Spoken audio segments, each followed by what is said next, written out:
അങ്ങനെ നമ്മൾ ഇന്നലെ വിധിയെഴുത്ത് ദിവസം കണ്ട പോളിംഗ് ശതമാനത്തിന്റെ ഒരു പൊതുചിത്രം സംസ്ഥാനത്താകെ എങ്ങനെയായിരുന്നു എന്നതാണ് ആദ്യം നോക്കുന്നത്. 1.5 മാസത്തിലേറെ നീണ്ടുനിന്ന പ്രചാരണത്തിനൊടുവിൽ സംസ്ഥാനത്ത് നടന്ന തെരഞ്ഞെടുപ്പിൽ പോളിംഗ് 7% കുറഞ്ഞു. ശതമാനത്തിലെ കുറവ് ആർക്ക് അനുകൂലമാകുമെന്ന കണക്കുകൂട്ടലുകളിലാണ് മുന്നണികൾ. പോളിംഗ് ശതമാനം കുറയുന്നത് LDFന് അനുകൂലമാകാറാണ് പതിവ്. വിജിൻ വായാന്തോടുണ്ട് തിരുവനന്തപുരത്ത് നിന്നും ഈ വാർത്തയുടെ സമഗ്ര വിവരങ്ങളുമായി. ഗുഡ് മോർണിംഗ് കേരളത്തിനൊപ്പം. Good morning Vijin. Good morning Kavya. Vijin ഉൾപ്പെടെയുള്ളവരുടെ 1.5 മാസം നീണ്ട ഓട്ടത്തിനും ഇപ്പോൾ ഒരു പരിസമാപ്തി ആയിരിക്കുകയാണ്. ഈ തെരഞ്ഞെടുപ്പ് കാലഘട്ടത്തിൽ പരസ്യ പ്രചാരണത്തിലുടനീളം ഈ സ്ഥാനാർത്ഥികൾക്കൊപ്പം നമ്മൾ ഓരോരുത്തരും ഉണ്ടായിരുന്നു എന്നതും ഈ ഒരു ഘട്ടത്തിൽ എടുത്തു പറഞ്ഞുകൊണ്ട് തന്നെ നമ്മുടെ റിപ്പോർട്ടർമാരെ ഒക്കെയും ഗുഡ് മോർണിംഗ് കേരളത്തിലേക്ക് സ്വാഗതം ചെയ്യണം എന്നത് തന്നെയാണ്. എങ്കിലും 7% കുറവ് പോളിംഗിൽ, ആകെ പോളിംഗ് കണക്കിൽ എന്നുള്ളത് ആരെ തുണയ്ക്കും ആരെ തള്ളും എന്നുള്ളതാണ് ഇനിയുള്ള ചോദ്യം. ആ ഒരു കണക്കുകൂട്ടൽ ജൂൺ 4 വരെ ഈ ഒരു കാൽക്കുലേഷനൊക്കെയായി മുന്നോട്ട് പോകും. എങ്കിൽ കൂടിയും മുന്നണികൾക്ക് കൃത്യമായ ഒരു സൂചനയും ഒരു കണക്കുമൊക്കെയും ഇപ്പോഴുണ്ടാകുമല്ലോ. ഈ ഒരു ആദ്യ മണിക്കൂറുകൾ, പോളിംഗിന്റെ കൃത്യമായ ഒരു കണക്ക് വന്നതിന് ശേഷമുള്ള ആദ്യ മണിക്കൂറുകളിൽ എങ്ങനെയാണ് പ്രതികരണങ്ങൾ? കാവ്യ, ഇന്നലെ എന്തായാലും ഈ വോട്ടിംഗ് മെഷീനിലെ ചില തകരാറുകൾ ഉൾപ്പെടെ ഉള്ളതുകൊണ്ട് വളരെ വൈകിയാണ് തെരഞ്ഞെടുപ്പ് അവസാനിച്ചത് എന്നുള്ളത് തന്നെയാണ്. വോട്ടിംഗ് ശതമാനത്തിൽ കുറവുണ്ടായെങ്കിലും ഏകദേശം കഴിഞ്ഞ തവണ വോട്ട് രേഖപ്പെടുത്തിയതോളം അത്രത്തോളം ആളുകൾ തന്നെ വോട്ട് രേഖപ്പെടുത്തി എന്നുള്ളതാണ്. പുതിയ വോട്ടർമാരുൾപ്പെടെ വന്നപ്പോൾ 2.5 കോടിയിൽ നിന്ന് അത് 2.25 കോടിയായി വർദ്ധിക്കുന്ന ഒരു സാഹചര്യം ഈ തെരഞ്ഞെടുപ്പിൽ ഉണ്ടായിരുന്നു. അതിനുശേഷമാണ് ഇത്തരത്തിൽ ഒരു 70.03% നിലവിലെ അനൗദ്യോഗികമായ മൊത്തം കണക്കുകളിൽ അന്തിമമായ കണക്കുകൾ അല്പസമയത്തിനകം പുറത്തു വരികയുള്ളൂ. തെരഞ്ഞെടുപ്പ് കമ്മീഷൻ തന്നെ ആ കണക്കുകൾ പുറത്തുവിടും. എന്തായാലും ഈ തെരഞ്ഞെടുപ്പിൽ കഴിഞ്ഞ തെരഞ്ഞെടുപ്പിൽ ഉണ്ടായതിനേക്കാൾ 7% കുറവാണ് നിലവിലെ കണക്കുകൾ പ്രകാരം ഉണ്ടായിട്ടുള്ളത്. അതിൽ ഏറ്റക്കുറച്ചിലുകൾ ഉണ്ടാകുന്ന സാഹചര്യത്തിൽ ഏകദേശം ഒരു 6% വോട്ടിങ്ങിൻ്റെ കുറവ് ഉണ്ടാകും എന്നാണ് നിലവിൽ പ്രതീക്ഷിക്കുന്നത്. അതൊരു ചെറിയ സംഖ്യയല്ല എന്നുള്ളതും പ്രധാനപ്പെട്ട കാര്യമാണ്. മുന്നണികളെ ആശങ്കയിലാഴ്ത്തുന്ന കാര്യവും അതുതന്നെയാണ്. എന്തായാലും കഴിഞ്ഞ കുറേ തിരഞ്ഞെടുപ്പുകളുടെ കണക്കുകൾ എടുത്ത് പരിശോധിച്ചാൽ ഈ പോളിംഗ് ശതമാനം കുറയുന്നത് അത് LDFന് അനുകൂലമായി വരുന്ന ഒരു സാഹചര്യമാണ് നിലവിൽ ഉണ്ടാകാറ്. എന്തായാലും 1.5 മാസത്തിനും മുകളിൽ നീണ്ടുനിന്ന തെരഞ്ഞെടുപ്പ് പ്രചാരണങ്ങൾ വലിയ തരത്തിലുള്ള ആവേശം ഓരോ ഘട്ടങ്ങളിലും ഈ കടുത്ത ചൂടിലും ഉണ്ടായിരുന്നു എന്നുള്ള കാര്യത്തിൽ ഒരു സംശയവുമില്ല. അതുതന്നെയായിരുന്നു തെരഞ്ഞെടുപ്പ് നടന്ന ഇന്നലെയും കണ്ടുകൊണ്ടിരുന്നത്. മുന്നണികൾ ഉൾപ്പെടെയുള്ളവർ അവസാന വോട്ടും എത്താത്ത വോട്ടർമാരെ ഉൾപ്പെടെ വാഹനങ്ങൾ ക്രമീകരിച്ച് പോളിംഗ് ബൂത്തിലേക്ക് എത്തിക്കുന്ന ഒരു സാഹചര്യം ഒക്കെ ഉണ്ടായിരുന്നു. തീരദേശ മേഖലകളിലും അതുപോലെ തന്നെ മലയോര മേഖലകളിലും എല്ലാം വലിയ തരത്തിലുള്ള ഈ തെരഞ്ഞെടുപ്പ് വോട്ട് ചെയ്യാനുള്ള ഒരു തിരക്ക് അവസാന ഘട്ടത്തിലും ഉണ്ടായി എന്നുള്ളതും പ്രധാനപ്പെട്ട കാര്യമാണ്. എന്തായാലും ജനാധിപത്യത്തെ കേരളം ഒരു മഹോത്സവമായി തന്നെ എടുത്തു എന്നുള്ള കാര്യത്തിൽ ഒരു സംശയവുമില്ല. പക്ഷേ ഈ വോട്ടിംഗ് ശതമാനം കുറഞ്ഞത് എങ്ങനെ എന്നുള്ളതാണ് ഇനി ധൃതി പിടിച്ചുള്ള ഒരു കണക്കുകൂടലിലേക്ക് മുന്നണികൾ കടക്കുന്നത്. ഈ കഴിഞ്ഞ ഞാൻ നേരത്തെ സൂചിപ്പിച്ചതുപോലെ മണിക്കൂറുകൾ മാത്രമേ ആയിട്ടുള്ളൂ തിരഞ്ഞെടുപ്പ് കഴിഞ്ഞിട്ട്. അതുകൊണ്ട് തന്നെ മുന്നണികൾ ആ കണക്കുകൾ പൂർണ്ണമായും ശേഖരിച്ച് വരുന്നേ ഉള്ളൂ.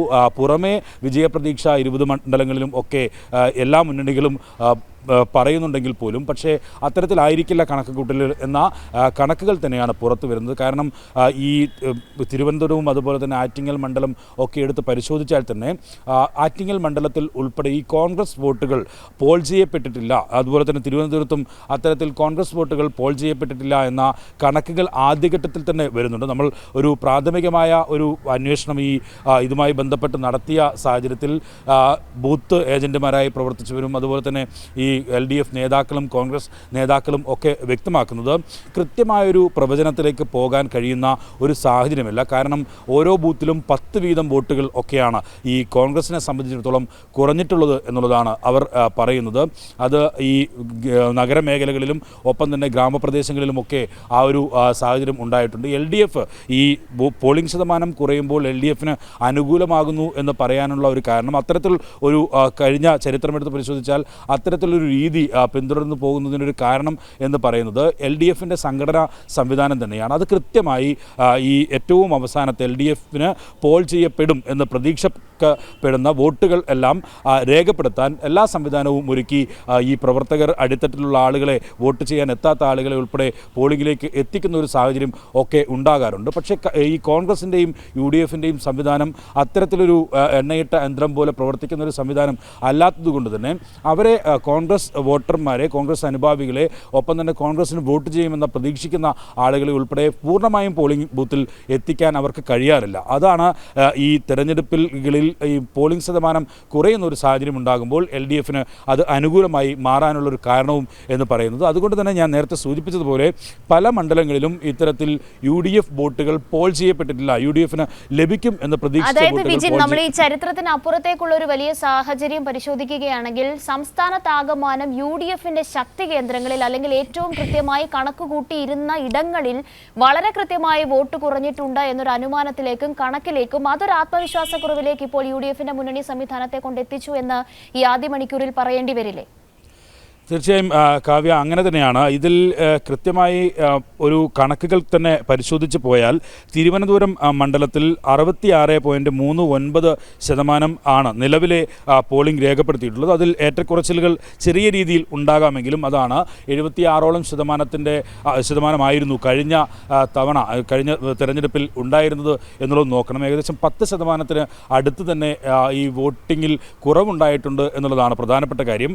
അത് ഏത് മുന്നണികളെ ബാധിക്കും എന്ന കാര്യത്തിൽ ആണ് ഇനി കണക്കുകൾ പുറത്തു വരേണ്ടത്. എന്തായാലും ആറ്റിങ്ങലിൽ 69.36%, അത് ഏകദേശം 70% ആയി മാറും എന്നാണ് പ്രതീക്ഷിക്കുന്നത്. അത്തരത്തിലാണ് മുന്നണികൾ പറയുകയും ചെയ്യുന്നത്. അത് 76 അതിൽ 6% കുറവ് അവിടെയും ഉണ്ടായിട്ടുണ്ട് എന്നുള്ളതാണ് നോക്കേണ്ട കാര്യം. കൊല്ലത്ത് 67.79%, പത്തനംതിട്ടയിൽ 63.32%, മാവേലിക്കരയിൽ 65.83%, ആലപ്പുഴയിൽ 74. ആലപ്പുഴയൊക്കെ വലിയ തരത്തിലുള്ള പോളിംഗ് രേഖപ്പെടുത്തി എന്നുള്ളതും പ്രത്യേകതയാണ്. വലിയ തരത്തിലുള്ള വാശിയേറിയ മത്സരം LDFന്റെ സിറ്റിംഗ് MP ആരിഫും ഒപ്പം തന്നെ ഈ ദേശീയ നേതാവ് കൂടിയായ KC വേണുഗോപാൽ കേരളത്തിൽ മത്സരിക്കുന്നു. അതുമായി ബന്ധപ്പെട്ട വലിയ തരത്തിലുള്ള വിവാദങ്ങൾ ഉണ്ടാകുന്നു. രാജ്യസഭ MP സ്ഥാനം BJPക്ക് നൽകാനുള്ള ഒരു നീക്കത്തിൻ്റെ ഭാഗമാണ് ഇത്തരത്തിലുള്ളൊരു കേരളത്തിൽ വന്ന് മത്സരിക്കുന്നത് എന്നതുൾപ്പെടെയുള്ള വിവാദങ്ങൾ ഒക്കെ ഉണ്ടായ സാഹചര്യത്തിലും 74.14% വോട്ടർമാർ വോട്ട് രേഖപ്പെടുത്തിയിരിക്കുന്നു എന്നുള്ളതാണ് ആലപ്പുഴയിലെ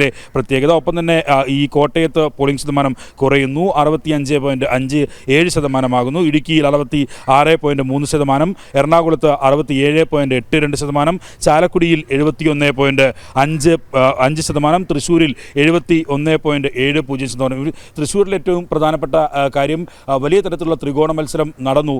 കഴിഞ്ഞ കുറേ കാലമായി തൃശ്ശൂരിങ് എടുക്കും എന്നൊക്കെ പ്രഖ്യാപിച്ച് സുരേഷ് ഗോപി തന്നെ വർഷങ്ങളായി അവിടെ താമസിച്ച് ഈ പ്രചാരണ പ്രവർത്തനങ്ങൾ നടത്തിക്കൊണ്ടിരിക്കുകയായിരുന്നു. ഒപ്പം തന്നെ LDFന്റെ ഏറ്റവും സമുന്നതനായ നേതാവ്, ജനകീയനായ നേതാവ് VS സുനിൽകുമാറിനെ ഇറക്കി മണ്ഡലം തിരിച്ചുപിടിക്കാനുള്ള ശ്രമം നടത്തുന്നു. ഒപ്പം ഏറ്റവും അവസാനം കോൺഗ്രസിൻ്റെ ഈ തെരഞ്ഞെടുപ്പുകളിലേക്ക് വലിയ തരത്തിലുള്ള ഒരു തുറുപ്പ് ചീട്ടായിരുന്ന K മുരളീധരനെ ഇറക്കി അവിടെ ഒരു വലിയ തരത്തിലുള്ള ത്രികോണ മത്സരത്തിലേക്ക് കടന്ന മണ്ഡലമാണ്. അവിടെ ഏറ്റവും കൂടുതൽ പോളിംഗ് ഉണ്ടാകുന്നു, 71.70% എത്തുന്നു. പാലക്കാട് കടുത്ത ചൂടിനെയും അവഗണിച്ച് 72.20% പോളിംഗ് രേഖപ്പെടുത്തി. ആലത്തൂരിലും കനത്ത പോരാട്ടം തന്നെ നടന്നു. എന്തായാലും നിലവിലെ മന്ത്രി, ജനകീയനായ നേതാവ്, സാധാരണക്കാർക്ക് ഒപ്പം നിൽക്കുന്ന നേതാവ് എന്നൊക്കെ പേരുകേട്ട K രാധാകൃഷ്ണനെ മുൻനിർത്തിയുള്ള ഒരു മത്സരത്തിലേക്ക് മണ്ഡലം തിരിച്ചുപിടിക്കാനുള്ള നീക്കത്തിലേക്ക് LDF കടന്നതോടെ പോളിംഗ് ശതമാനം വർദ്ധിക്കുന്നു എന്നുള്ളതാണ് തന്നെയാണ്. വലിയ ചൂടാണ് ഈ മേഖലകളിൽ അനുഭവപ്പെട്ടത്. പക്ഷേ രാവിലെ മുതൽ വൈകിട്ട് തെരഞ്ഞെടുപ്പ് അവസാനിക്കുന്നതുവരെ വലിയ തരത്തിലുള്ള ക്യൂ ഓരോ മണ്ഡലങ്ങളിലും ഓരോ ബൂത്തുകളിലും അവിടെ പ്രകടമായിരുന്നു എന്നുള്ളതും പ്രധാനപ്പെട്ട കാര്യമാണ്. ഏറ്റവും അടുത്ത ഘട്ടത്തിൽ ഏറ്റവും പ്രധാനമായി ശ്രദ്ധാകേന്ദ്രമായി മാറിയത് പൊന്നാനിയായിരുന്നു. സമസ്തയുടെ നിലപാട് ഒരു ഭാഗത്ത് ലീഗിനെതിരായി വലിയ തരത്തിലുള്ള പരസ്യ പ്രചാരണത്തിന് പോലും സമസ്ത ഒരു നീങ്ങുന്ന ഒരു സാഹചര്യം ഒക്കെ ഉണ്ടായി. UDFന് വൻ തിരിച്ചടിയാകാൻ സാധ്യതയുള്ളൊരു മണ്ഡലത്തിൽ ഏറ്റവും കുറവ് പോളിംഗ് രേഖപ്പെടുത്തിയിരിക്കുന്നു എന്നുള്ളതാണ് അടുത്ത പ്രത്യേകത. പൊന്നാനിയെ സംബന്ധിച്ചിടത്തോളം മുസ്ലിം ലീഗിൻ്റെ ശക്തി കേന്ദ്രമാണ്. കഴിഞ്ഞ കാലങ്ങളായി മത്സരിച്ച് വിജയിച്ചു വരുന്ന, വലിയ ഭൂരിപക്ഷത്തിൽ വിജയിച്ചു വരുന്ന മണ്ഡലം. മലപ്പുറത്ത് MP ആയിരുന്ന ET മുഹമ്മദ് ബഷീർ, ഈ പൊന്നാനിയിലെ MP ആയിരുന്ന ET മുഹമ്മദ് ബഷീർ പിന്നീട് തെരഞ്ഞെടുപ്പിൽ തോൽവി ഭയന്ന് മലപ്പുറത്തേക്ക് മാറുന്ന സാഹചര്യം ഒക്കെ ഉണ്ടായിരുന്നു. സമദാനിയാണ് സ്ഥാനാർത്ഥി. എന്തായാലും അവിടെ ഈ സമസ്തയുടെ നേതാവ് കൂടിയായ ഹംസയെ ഇറക്കി LDF അരിവാൾ ചുറ്റി നക്ഷത്രത്തിൽ തന്നെ മത്സരത്തിൻ്റെ കളമൊരുക്കി. അവിടെ ഈ വോട്ടിംഗ് ശതമാനം കുറയുന്നത് LDFനല്ല, തീർച്ചയായും UDFനായിരിക്കും തിരിച്ചടി ഉണ്ടാക്കുക എന്ന കാര്യത്തിൽ സംശയമില്ല.